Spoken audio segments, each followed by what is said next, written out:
saya cucu Nabi. Wajib nggak diteliti kayak gini? Tabayun. Terlanjur sudah sekian lama diperlakukan seolah-olah mereka adalah sesuai dengan pengakuannya, tapi ada yang aneh. Gimana anehnya?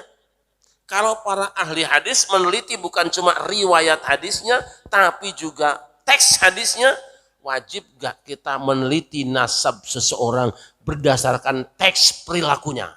Ini dia. Kita tidak membenci hadis Nabi, tapi wajib meneliti keabsahan hadis Nabi. Jangan juga dia bilang, ini hadis sudah ada di dalam kitab ini, wajib diterima. Gak mungkin hadis ini gak sahih, gak mungkin. Pikiranmu salah. Ini nasab ini sudah benar, ini buktinya. Mbah Anu sudah ada di kitabnya, ngomong nyebut nama orang itu Mbah Anu. Beliau tidak sedang membahas keabsahan. Assalamualaikum warahmatullahi wabarakatuh. Alhamdulillah. Assalamualaikum Rasulillah Sayyidina Muhammad ibn Abdullah wa ala alihi wa ashabihi wa man tabi'ahu wa wala. Rabbi syrah li sadri wa yassir li amri wa hlul 'uqdatam min lisani yafqahu qawli. Subhanaka la ilma lana illa ma 'allamtana innaka antal alimul hakim. Amma ba'du. فنسألك اللهم الإجابة على هذه النية. على الفاتحة. أعوذ بالله من الشيطان الرجيم. بسم الله الرحمن الرحيم. الحمد لله رب العالمين الرحمن الرحيم مالك يوم الدين. إياك نعبد وإياك نستعين اهدنا الصراط المستقيم صراط الذين أنعمت عليهم غير المغضوب عليهم ولا الضالين. Alhamdulillah, dengan izin Allah pagi ini kita dapat kembali bersama-sama untuk membaca sebahagian dari firman Allah di dalam Al-Quran. Dan kali ini kita akan membaca kembali, karena sudah berulang kali, ayat ke-6 dari surah Al-Hujurat, surat yang ke-49. A'udzu billahi minasy syaithanir rajim. Bismillahirrahmanirrahim. Ya ayyuhalladzina amanu in ja'akum fasiqun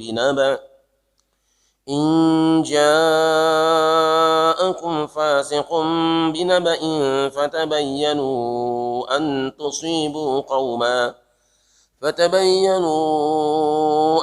تصيبوا قوما بجهالة فتصبحوا على ما فعلتم نادمين. أعوذ بالله من الشيطان الرجيم. Bismillahirrahmanirrahim. Wahai orang-orang yang beriman, jika seseorang yang fasik datang kepadamu membawa suatu berita, maka telitilah kebenarannya, agar kamu tidak mencelakakan suatu kaum karena kebodohan atau kecerobohan, yang akhirnya kamu menyesali perbuatanmu itu. Shadaqallahul azim.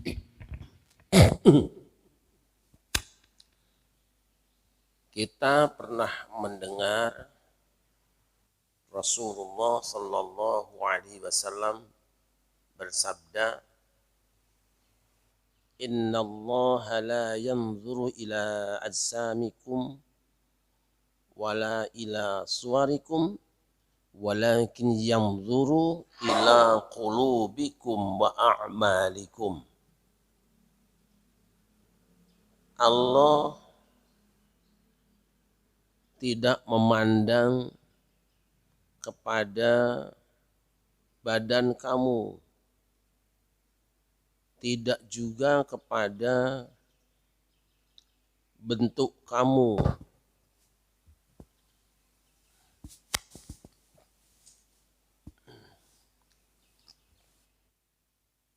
tidak kepada fisik kamu, tidak juga kepada penampilan tubuhmu,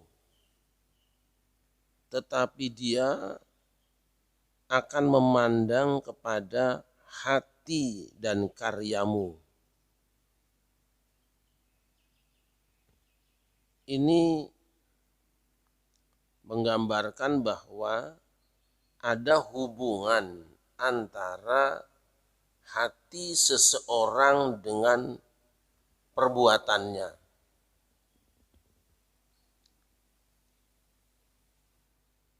Apa yang dilakukan oleh seseorang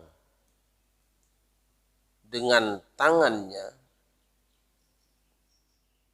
apa yang dilakukan seseorang dengan kakinya, apa yang dilakukan seseorang dengan farjinya, apa yang dilakukan seseorang dengan mulutnya, baik atau buruk, itu dikendalikan oleh apa yang ada di dalam hatinya.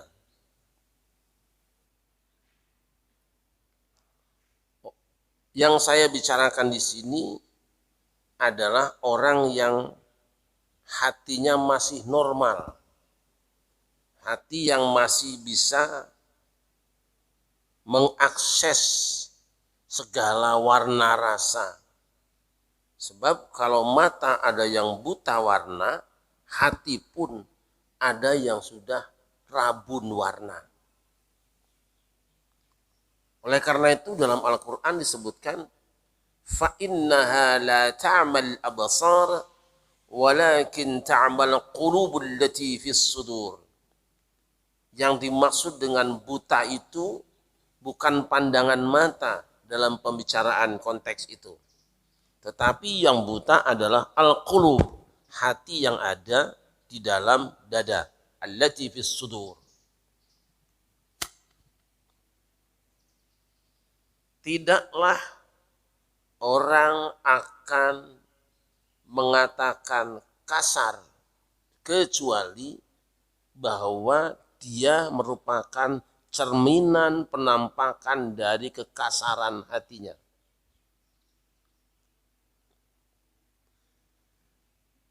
Tidaklah seseorang memegang suatu benda kecuali itu atas perintah suara hatinya.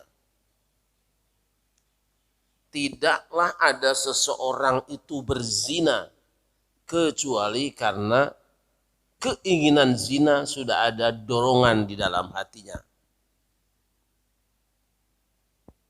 Ini urusan hati saja panjang ini. Karena itu yang dipandang oleh Allah pertama. Walakin yanzuru ila qulubikum.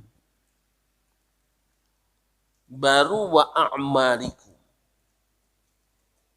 Perbuatanmu. Nah, hamba Allah yang dimuliakan.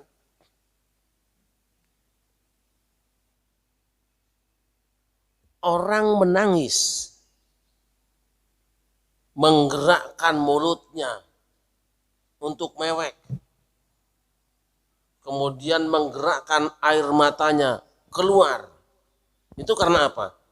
Ada rasa sedih.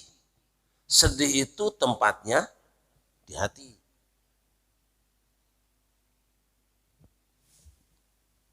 Ada orang memukul seseorang. Bergerak tangannya. Lalu membentak mulutnya dengan caci maki. Itu terjadi karena ada kemarahan. Dan kemarahan itu tempatnya di hati. Ada pula orang yang tersenyum, tertutup sedikit matanya, dan terbuka sedikit mulutnya dengan muka memancarkan sinar manis. Dia bisa melakukan itu semua karena ada rasa indah di dalam hatinya. Perasaan indah pada orang lain. Ketemu orang senyum. Jadi kalau begitu, hati ini harus dirawat. Perawatan hati lebih harus didahulukan daripada perawatan badan. Tetapi orang tidak akan berhasil merawat hatinya kalau masih membiarkan ada akses sumber informasi yang jebol.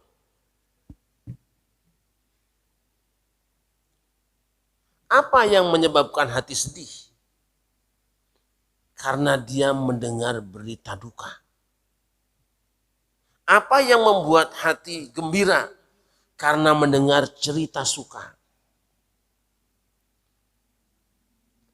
Ini dia. Dari mana dia bisa tahu terlihat satu benda bahwa dia itu indah, kemudian membuat hatinya jadi tertawan dengan dia? Ada petugas yang ditugaskan untuk mengakses benda sehingga terlihat, itu mata. Apa yang diakses oleh mata dilaporkan seutuhnya kepada hatinya.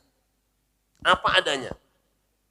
Kita melihat ini, hati melapor. Tanpa butuh waktu, hati akan berkata, Quran ini. Semua yang diakses oleh indera akan dilaporkan. Gini. Lalu ketika sudah diakses, penglihatan ini mempengaruhi rasanya.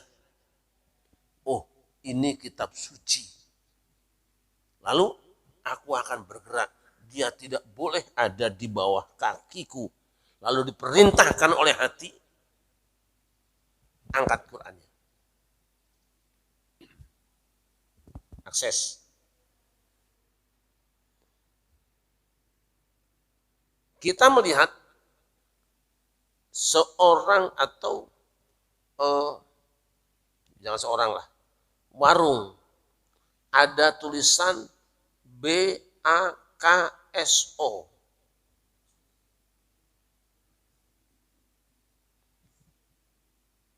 Ini mata nih. Lalu dari mata larikan set ke sini, diolah. Karena dia di dalam hati ini ada alat penangkap rasa. Lalu oleh hati dibayangkan, enak ini. Gara-gara hati baru ngomong enak, mulutnya kemelecer. Dan setelah itu kemudian hati perintahkan, Mbok, mlebu rono. Mulai bekerja, apanya? Kakinya. Dan kaki tidak usah diperintah pakai job segala macam. Begitu kretek, otomatis dia akan bergerak. Sampai di situ, disuruh badannya, coba kamu duduk di situ. Mulut, sekarang tugasmu apa? Bilang, Mas, baksonya aja ya. Setelah itu kemudian, begitu dihidangkan, tugas siapa? Mulailah tugas-tugas mata. Dia akses caos, kecap benteng. Terus apa lagi? Lada, apa lagi? Sambel, apa lagi? Kecap benteng sudah tadi. Kerupuk. Setelah semuanya tersaji, kecap dan saus dituang, sambal dituang, sendok dipegang, tangan kirinya. Ada dua kemungkinan, kalau tidak kerupuk ya garpu. Bergeraklah dia.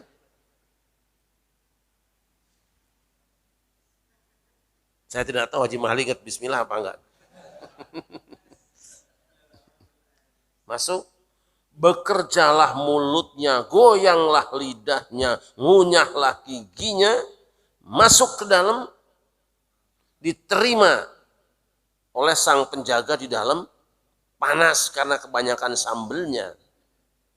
Kemudian Pak Haji Mahali hatinya lagi bilang, berangkat ke sono ke belakang.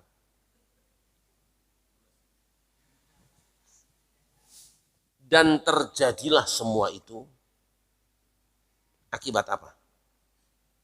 Akibat hatinya memerintahkan untuk tadi yang pertama. Kenapa hatinya memerintahkan? Karena dia dapat laporan dari matanya, bakso. Maka jika kita tidak ingin buang-buang air yang ditimbulkan oleh bakso yang kebanyakan cabenya, bukan berhenti dimasuk tukang baksonya. Stop sedini mungkin, jangan pandang itu.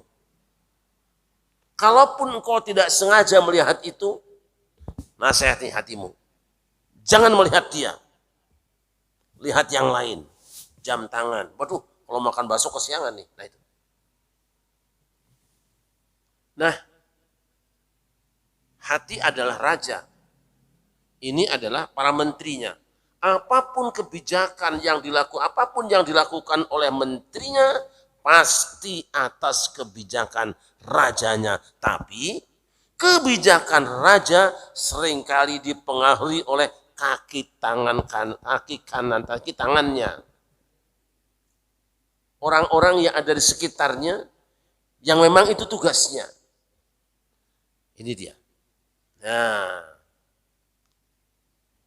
jangan sampai kita melakukan satu perbuatan berakhir bukan dengan kebahagiaan tetapi dengan penyesalan. Alangkah baiknya kalau aku tidak melakukan itu. Alangkah baiknya kalau aku tidak mengerjakan itu. Tuh dia tuh. Nadimin. Fatusbihu ala ma fa'altum nadimin. Yang berakibat kamu menyesali apa yang kamu lakukan. Orang kita bikin peribahasa, sesal dahulu pendapatan, sesal kemudian tiada berguna. Kata orang Sunda, kudu lanjang ke pakito, kudu nginep ke hari besok, bukan pesen hotel buat besok. Seakan-akan kita berada di hari esok, padahal hari ini kita masih di sini. Artinya apa? Ini yang kata Nabi, idza aradta an taf'ala amran fatadabbar 'aqibatah. Fa in kana khairan famdi wa in kana syarran fantahi. Jika kamu hendak melakukan satu perbuatan, coba renungkan dulu dampaknya. Perhitungan dulu. Jika yakin akibat perbuatan itu adalah khairan, satu kebaikan, famdi, lanjutkan. Pamdi di sini bahasa Arab bukan bahasa Indonesia. Kalau Indonesia kan Pamdi itu Persatuan Artis Muslim Dangdut Indonesia, Bang Roma Irama. Famdi, lanjutkan. Tapi setelah kau analisa, kau renungkan, kau pikirkan, kau perhitungkan dengan tadabbur renungan yang dalam, apa yang akan kamu lakukan itu berdampak buruk, fantahi, stop detik itu juga, tidak usah diurusin. Ini kalau orang cara berpikirnya seperti ini, baik semua tindakannya.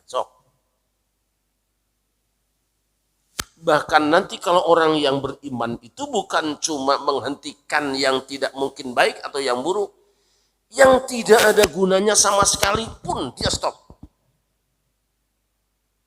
Min husni islamil mar'i tarkuhu ma la ya'ni. Di antara ciri atau tanda perilaku baiknya keislaman seseorang, apakah orang ini jadi orang Islam itu sudah baik apa belum? Dia menganut agama Islam itu baik apa tidak? Salah satu cirinya apa? Tarkuhu ma la ya'ni. Bahwa dia meninggalkan apa yang sebetulnya tidak memberi guna untuk dirinya. Tidak memberikan dampak positif. Saya nggak akan ngomong akhirat dulu deh, dunia dulu, akhirat kejauhan nanti. saya minum ini, dampaknya baik enggak? Baik, lanjutkan. Tidak baik, stop.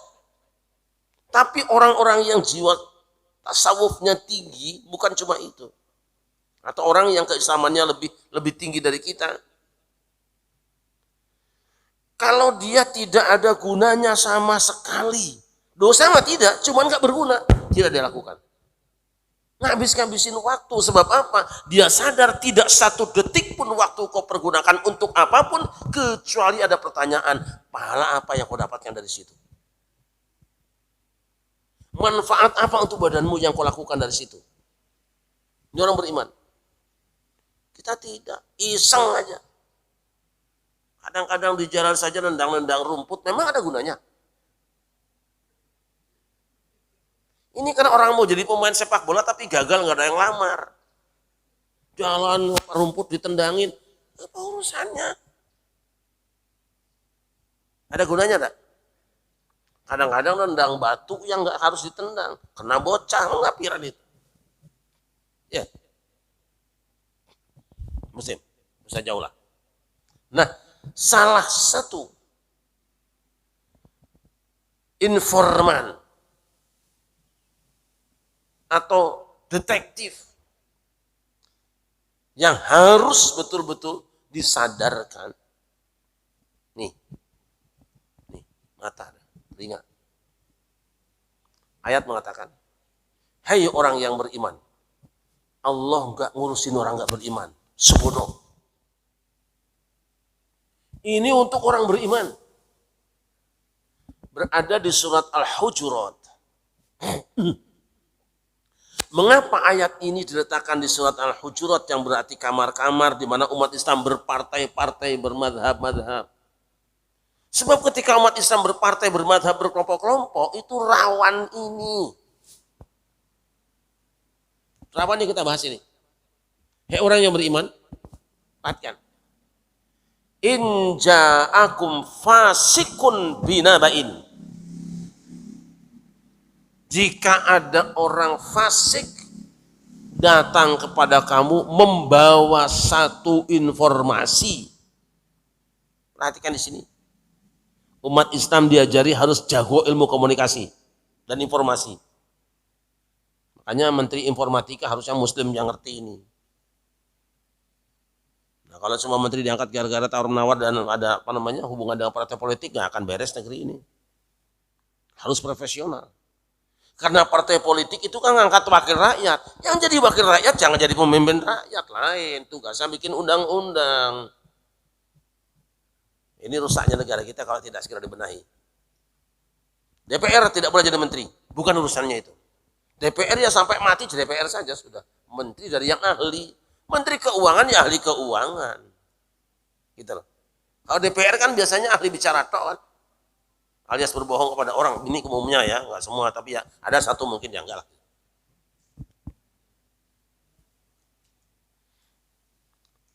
Jika umat Islam mendapatkan nabaun ay khobarun, nanti dibedakan naba dan khobar, tapi kadang-kadang sama nanya, jika ada informasi, apa yang harus kamu lakukan?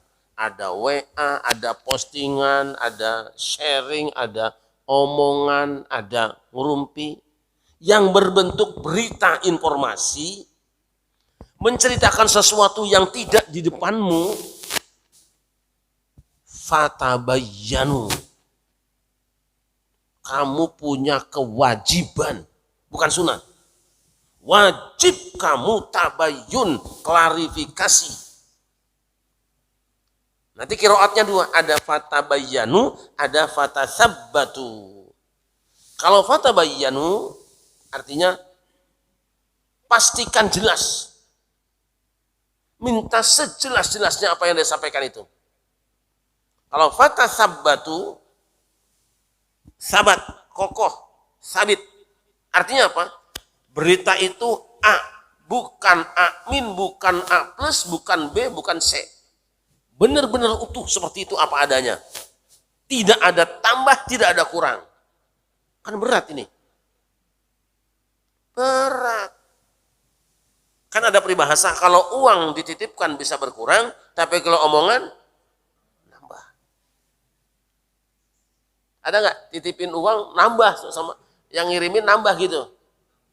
Kurang bisa, mending nggak minta dibayar.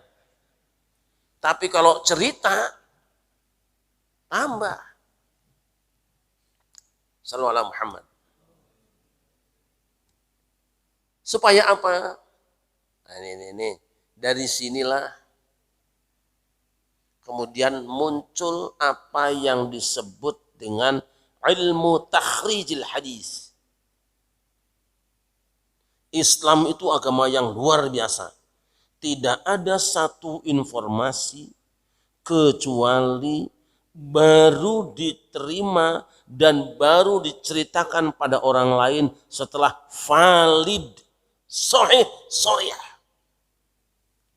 Itu sahih jelas, sahih jelas maksudnya. Sah akurasi pelaporannya dan tepat maknanya baru kita sikapi dan setelah itu kita ceritakan pada orang lain. Berat nggak kayak gini? Pernahkah kita ketika mendapatkan informasi dari WA, kita tanya pada orang yang kirim, benarkah ini terjadi? Anda dari siapa? Pernah enggak? Kan wajib.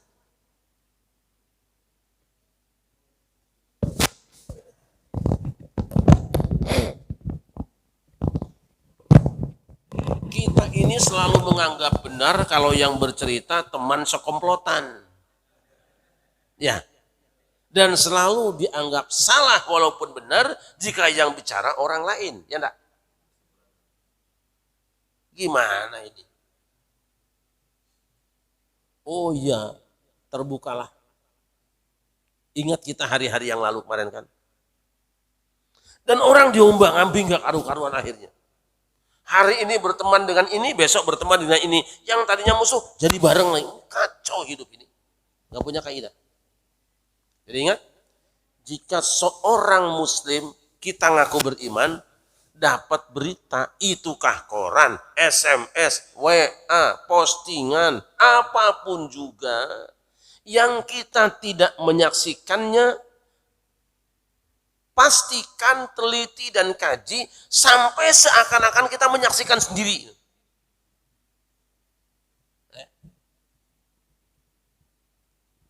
Iya kan? Pernah kayak gitu nggak? Keyakinan kita seakan-akan menyaksikan bahwa itu benar. Kita seperti dia menyaksikan. Nanti dalam hadis ada yang namanya hadis musalsal. Musalsalun kul ma'ala wasfin ata mislu amba ama wallahi ambanil fata. Musalsal itu antara rawi pertama sampai terakhir, sak lafadznya, sak tingkahnya dipraktekkan persis sehingga tidak ada perbedaan antara satu rawi dengan yang lainnya. Saya dapat hadis musalsal dari Syekh Yasin Al-Padani melalui Kiai Haji Siddiq Fauzi. Itu ketika dia menyerahkan saya dipraktekkan. Saya menerima dari Syekh Yasin sambil berdiri. Syekh Yasin mengatakan saya menerima dari Syekh Nawawi sambil berdiri begini, terus ke atas. Sampai begitu. Udah nanti ngembet kemana-mana ya. Pastikan bahwa apa yang kau dengar, yang kau lihat, yang kau baca, itu benar adanya. Berarti apa? Wajib meneliti kejujuran dan kevalidan hafalan seseorang. Nanti kalau kita ngaji, hadis apa? Hadis yang sahih. Satu informasi dianggap valid kalau memenuhi syarat 5.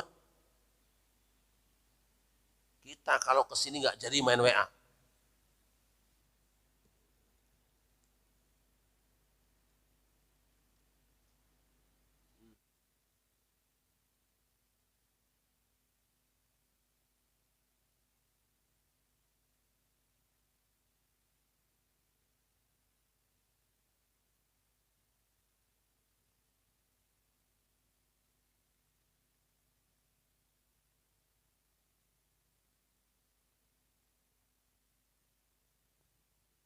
Yang namanya informasi yang sahih, akurat itu syaratnya 5.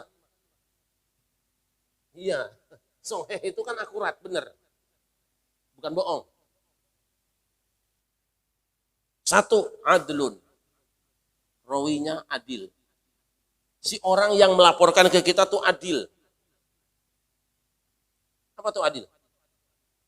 Jujur, bisa dipercaya, tidak pernah bohong, tidak pernah terdengar berdusta, dan dia tidak melakukan perbuatan-perbuatan dosa kecil secara berulang. Di antaranya itu, masih yang lain ada. Bersih, steril. Yang kedua, tamud dopti, sempurna hafalan. Kalau perawi hadis, sebelum meriwayatkan hadis, mereka sudah hafal Quran dulu, sehingga ngecek hafalannya bisa. Ini benar nggak hafalannya nih? Hilang 1 surat, oh kacau ini nggak bisa. Baru mutasilus sanad dan seterusnya. Nah ini aja dulu nih. Rawi yang adil. Tidak pernah melakukan kebohongan. Tidak pernah melakukan perbuatan dosa-dosa kecil. Yang disaksikan orang tentunya. Itu diantaranya lah ya. Nanti di musola agak panjang. Maka ketika engkau akan menerima berita, tidak semua berita bisa diterima. Tidak semua orang bisa dipercaya. Kalau tidak semua berita bisa diterima karena si pembawa ceritanya tidak meyakinkan, maka engkau tidak boleh menyikapinya, apalagi menyebarkannya. Sebab apa? Kata Nabi, kafa bil mar'i kadiban ayyuhaddisa bikulli ma sami'a. Cukup seseorang dianggap tukang bohong kalau dia menceritakan, men-share semua yang dia terima. Tuh, berarti kita ini pembohong semua ya. Ayo, dengan kaidah ini, dengan hadis ini, yang bukan pembohong siapa di sini?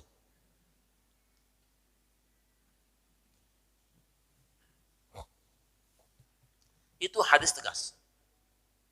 Satu lagi, kafa bil mar'i isman ayyuhaddisa bi kulli ma sami'a. 1, kidban atau kadiban. 1 lagi, isman. 2, riwayat Muslim dua-duanya. Cukuplah seseorang mendapatkan menjadi seorang pendosa jika dia menceritakan apa yang dia dengarnya. Segala yang dia terima, main share aja. Waduh, pikir-pikir mendingan nggak punya WA begini mah. Tapi kan masalahnya ada informasi belanja juga.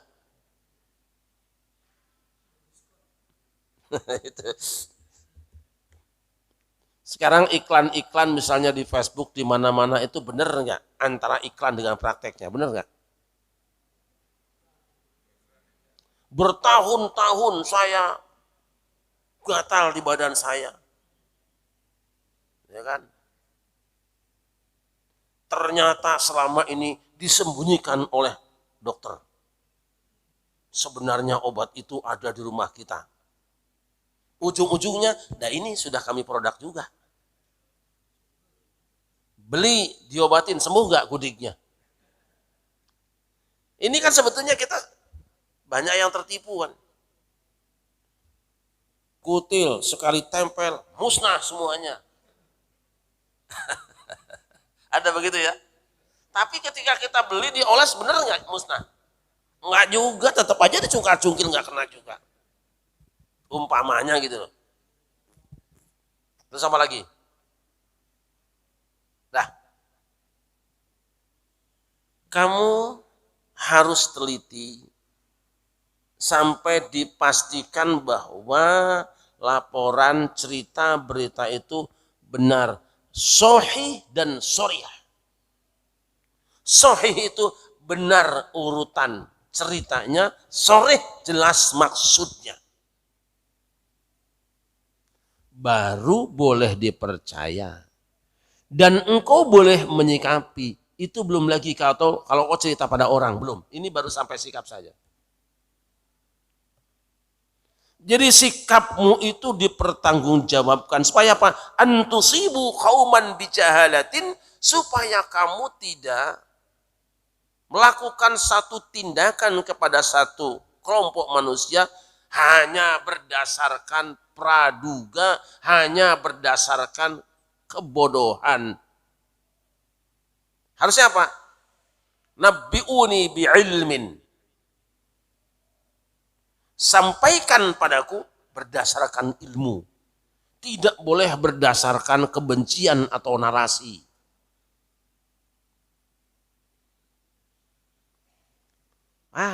Angel.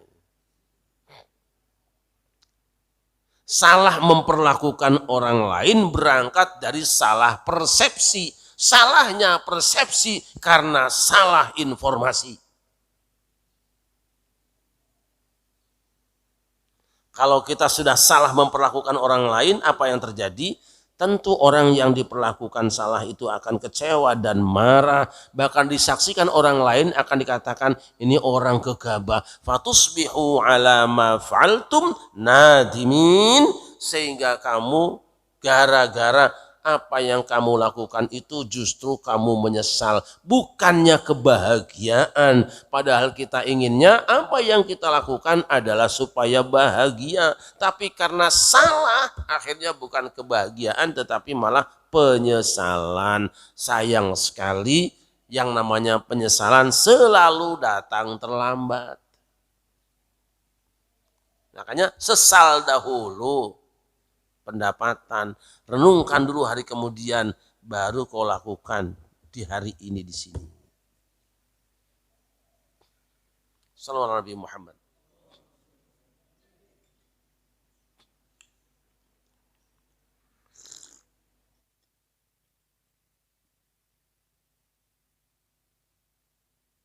Akhirnya kita harus mulai sekarang mengevaluasi dan mendata ulang waktu yang sudah habis, yang tidak akan kembali itu.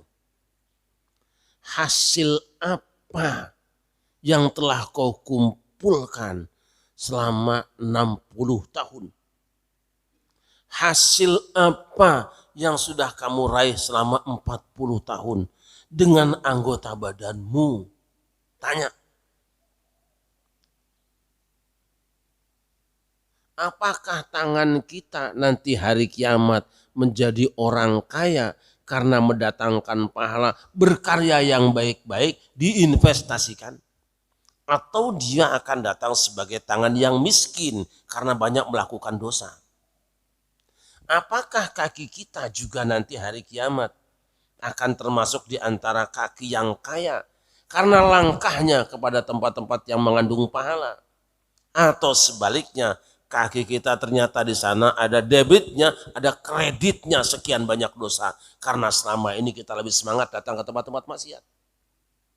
Apakah mulut kita, apakah mata kita, apakah telinga kita akan menjadi yang kaya di kiamat nanti?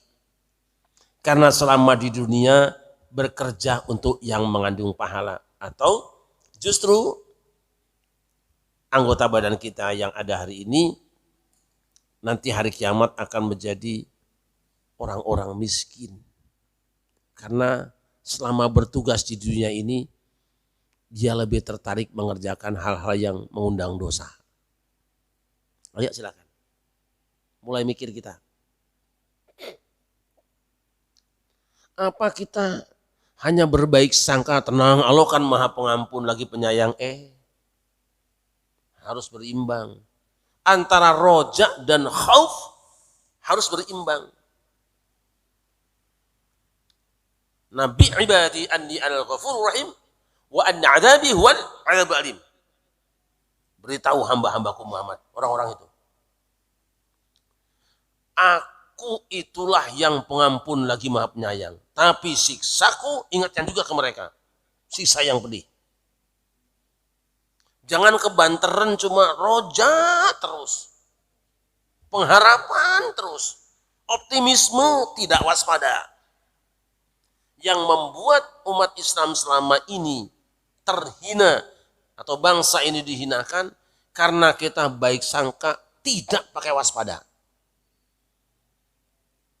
Nah, termasuk dalam masalah ini adalah informasi yang berhubungan dengan baginda Nabi besar Muhammad SAW. Makanya dalam takhrij hadis, orang tidak merasa salah mengatakan bahwa imam ini memang pinter, tapi dia pelupa setelah masa tuanya. Disebut. Terus ya hadisnya jangan diterima. Gitu. Atau ya qalilud dhabti, agak lemah sedikit hafalannya, itu derajatnya turun jadi hasan bukan sahih lagi. Tidak salah menyebutkan ulama itu bodoh, tidak salah. Bahkan ada yang keras. Dia meriwayatkan hadis kepada imam-imam hadis, disebut, oh si ini adalah pendusta, kadzab, dajjal. Yang tahu hadis, boleh, tidak apa-apa. Karena apa? Demi menyelamatkan umat. Kalau umat tidak diberi penjelasan tentang dhaifnya rawi ini, lemahnya sang pembawa berita ini, maka berita kepalsuan tentang hadis Rasulullah sampai kepada umat, lalu umat mempercayai dan mengamalkannya, dosa orang yang tahunya. Maka perlu mengkaji tentang orang. In ja'akum fasikun binaba'in, ini mengisyaratkan bahwa setiap orang yang berbicara, yang menyampaikan satu berita, yang bercerita, kamu wajib teliti. Bukan cuma beritanya, tapi orangnya juga. Sebab kalau orang sudah sekali berdusta, nanti lancar dustanya. Angel toh. Orang yang pernah bercerita, saya akan ketemu Nabi kemarin itu. Awas. Orang yang tukang bercerita bohong tidak boleh dipercaya beritanya. Kalau dipercaya, tusibu qauman bijahalatin. Kamu akan memperlakukan orang lain dengan dasar kebodohan, bukan ilmu. Dan ujungnya kamu sendiri nadimin. Menyesal kamu. Jadi Islam itu agama yang menjaga baik sangka, tapi juga merawat waspada. Itu. Nah, itulah. Nanti kalau kita baca kitab-kitab hadis, kenapa Imam Bukhari itu disebut Amirul Mukminin fil hadis? Jadi kalau pemerintahan ada khalifahnya Abu Bakar, Umar, Utsman, Ali seterusnya. Fil hadis ada Amirul Mukmininnya, penguasanya Imam Bukhari. Karena Imam Bukhari dalam mentakhrij, dalam menseleksi hadis paling jeli dan paling keras. Lolos di Muslim, gagal di mesinnya Bukhari. Maka apa yang dikatakan sahih oleh Bukhari, yang lain sudah nggak usah ngomong. Karena mesinnya sangat halus. Kalau ini kan mesin kasar nih, masih solar. Oh ini sudah pakai apa namanya? Bukan Pertamax lagi sekarang. Yang paling halus apa? Baterai. Nah udah, yang nggak punya mobil nggak usah mikir lo percuma. Ya kan? Sekarang sudah pakai listrik halus kan? Itu akan beda itu. Beda. Nanti lama-lama pakai jin juga nanti. Ya orang kalau sudah bisa memadukan antara apa namanya energinya jin diolah bisa, kenapa tidak? Nabi Sulaiman aja mampu, masa umat Muhammad gak bisa? Yang benar aja lu. Tapi ya sabar aja kan. Dan tentu bukan ente. Ente boro-boro ngatur jin denger nama aja udah gemeter. Disebut jin udah balik lagi. Imam Bukhari dalam tarikh kabirnya, kemudian nanti karya Az-Zahabi, Ibnu Hajar Al-Asqalani, dalam kitab-kitab mereka ada kitab Rijal. Dalam kitab Rijal itu ratusan ribu ulama. Ini yang dibicarakan ulama nih, bukan orang belaon. Ulama yang meriwayatkan hadis.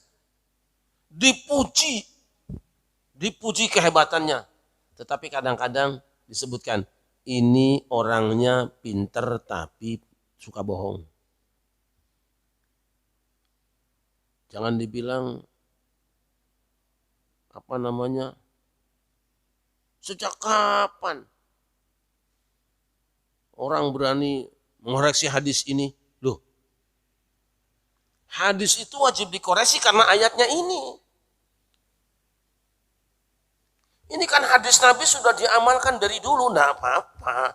Diamalkan dari dulu bisa jadi karena ulama dulu tidak menemukan titik kelemahannya. Nah, umumnya kita memang selama ini yang menonjol kalau mentahrijh hadis itu dasarnya lihat dari rawinya. Kalau rawinya sudah adil, sempurna hafalan, jarang yang lainnya. Nakhdul hadis dikembangkan. Sekarang bukan kritik pada orang pembawa beritanya, kritik sudah masuk pada materi hadisnya. Bisa jadi orangnya rawinya bagus semua, mutasil sanadnya, tapi teksnya ada yang bertentangan dengan ayat Al-Quran, maka hadis itu akan dinyatakan lemah. Ada hadis yang sudah dianggap sahih selama ratusan tahun tetapi dianggap bertentangan dengan ilmu pengetahuan, maka dia akan dilawan meskipun tidak semudah yang kita bayangkan. Oh, ini menyalahi peraturan nih. Nah, misalnya ada perintah Nabi kalau makan minum itu sepertiganya saja. Wah, ini nggak cocok dong. Kan minum tuh harus minimal sekian liter gitu. Nabi nggak punya literan. Jangan pertentangkan. Tapi bisa jadi juga apa yang disampaikan Nabi itu bukan tidak sesuai dengan ilmu pengetahuan, ilmu kita saja yang belum. Wahyu kok dilawan ilmu ya nggak bisa. Kalau ada wahyu, enggak cocok nih. Tunggu, mungkin bukan jatahmu, jatah 100 tahun kemudian baru diketemukan. Misalnya tentang apa hadis lalat kan, gitu. Idza waqa'a dzuba fi syarabi ahadikum falyaghmishu summa yanzi'hu fa inna fi ahadi janahi da'an wa fil akhari syifaan. Jika ada lalat jatuh di minumanmu, tenggelamkan dia. Karena di salah satu sayapnya ada penyakit, di salah satunya ada penawarnya. Dulu pernah ribut orang, Islam dijorok, bukannya diangkat itu lalat, malah ditenggelamkan. Baru belakangan diteliti ternyata benar. Sayap kiri lalat itu penyakit baksil, sayap kanannya ada penawarnya.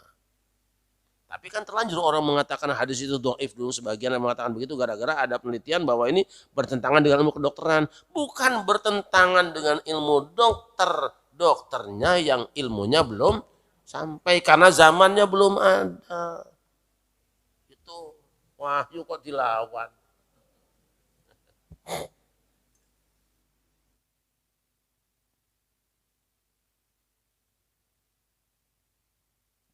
Maka menjadi tidak berdosa orang menyebutkan kebodohan seseorang, menyebutkan tukang bohongnya seseorang, kalau dalam urusan hadis, urusan informasi yang berhubungan dengan Nabi. Sebab apa? Jangan sampai Nabi dihinakan, bahkan wajib hukumnya seorang ulama yang tahu untuk menyebutkan dia itu terbakar kitabnya. Boleh disebutkan. Dia itu pernah mencaci maki sahabat Nabi, boleh disebutkan. Dia itu pernah begini, boleh disebutkan. Karena apa? Orang yang seperti ini kehilangan sifat adalahnya. Kalau hilang sifat adalahnya, dah usah didengerin omongannya. Sebab apa? Yang boleh diterima tentang Nabi hanya yang bersih jalurnya. Sekarang, umpamanya Ustaz Taufik ngaku, saya adalah cucunya Abu Bakar Siddiq, Rasulullah lah. Saya cucu Nabi. Wajib nggak diteliti kayak gini? Itu khobar bukan? Informasi bukan? Informasi. Kalau informasi boleh nggak dipercaya langsung? Tabayun. Rusaknya kita karena selama ini gak pernah tabayun, enggih aja. Itu. Nah itu cek and recheck itu kan majalah itu.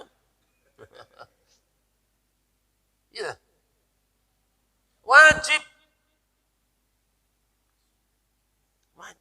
Terlanjur sudah sekian lama diperlakukan seolah-olah mereka adalah sesuai dengan pengakuannya, tapi ada yang aneh. Di mana anehnya? Kalau para ahli hadis meneliti bukan cuma riwayat hadisnya, tapi juga teks hadisnya, wajib gak kita meneliti nasab seseorang berdasarkan teks perilakunya?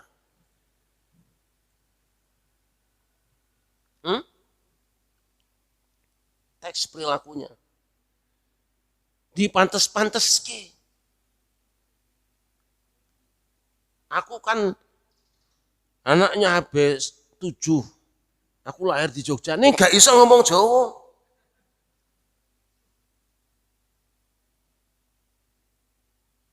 Saya kan dari umur lahir sampai usia 20 tahun saya ada di Ciamis. Tapi ditanya Ciamis sebelah mana nggak tahu. Lah piye kowe iki? Penengkurungan ayam apa? Ini dia. Kita tidak membenci hadis Nabi, tapi wajib meneliti keabsahan hadis Nabi. Tapi saya bukan ahlinya, manut sama yang ahlinya dan sudah menelitinya. Tapi tidak semua ulama yang mencantumkan satu hadis pasti ahli soal itu. Makanya nanti ketemu banyak kitab-kitab ulama yang di dalamnya tercampur hadis-hadis doib bahkan yang palsu. Jangan dihina. Jangan dihina. Wong beliau, dia ulama tadi tidak berkepentingan dengan tashihnya, tapi sedang meluruskan makna yang dibahasnya. Jangan juga dia bilang, ini hadis sudah ada di dalam kitab ini, wajib diterima. Gak mungkin hadis ini gak sahih, gak mungkin. Pikiranmu salah. Imam Ghazali itu pakar, tapi dalam kitabnya Ihya Ulumuddin banyak hadis dhaif dan palsunya. Jangan kemudian mengatakan ini hadis benar, terima. Buktinya apa? Imam Al-Ghazali mencantumkan di kitab Ihya-nya. Pikiranmu salah. Menentukan sahih dan tidaknya satu hadis itu adalah para muhaddisin, bukan bagiannya guru sufi, bukan bagiannya orang-orang yang lainnya. Tapi apa yang dilakukan orang sufi sudah benar, sekedar disiplin ilmunya. Kalau hadisnya dhaif, silahkan kamu yang menelitinya. Itu. Ini nasab ini sudah benar, ini buktinya. Mbah Anu sudah ada di kitabnya ngomong nyebut nama orang itu Mbah Anu. Beliau tidak sedang membahas keabsahan nasab. Kalau membahas nasab itu ya kitab nasabah, ada kitabnya dewe.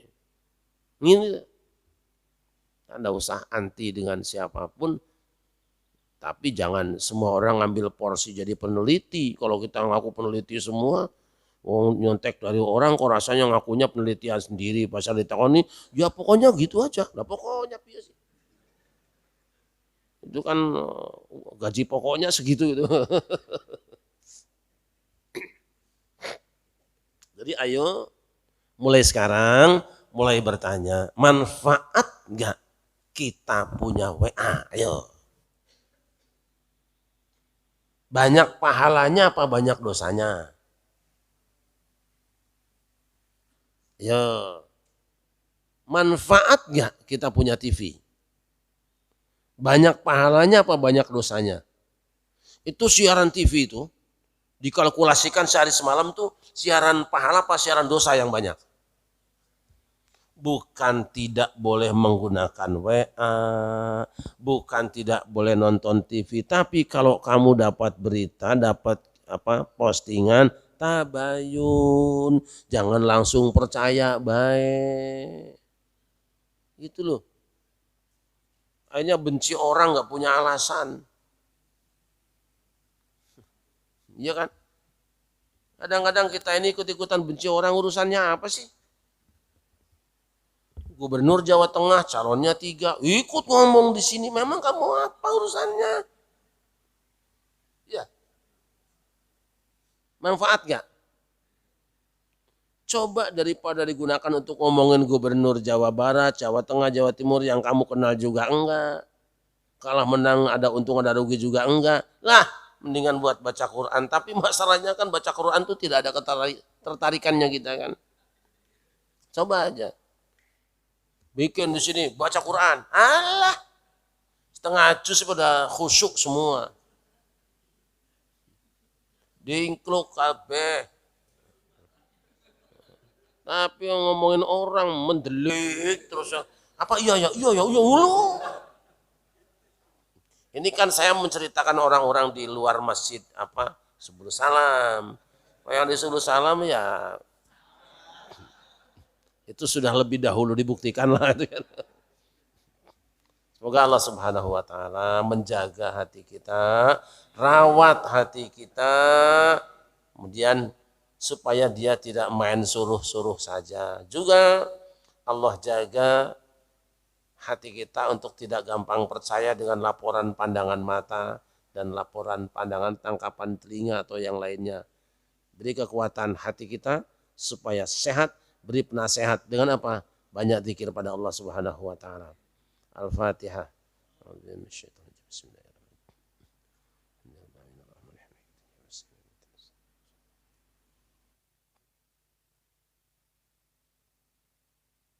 Allahumma shalli ala sayyidina Muhammad wa ala ali sayyidina Muhammad sayyidil awwalin wal akhirin wasallam radhiyallahu tabaraka wa ta'ala an kulli sahabati rasulillah ajma'in.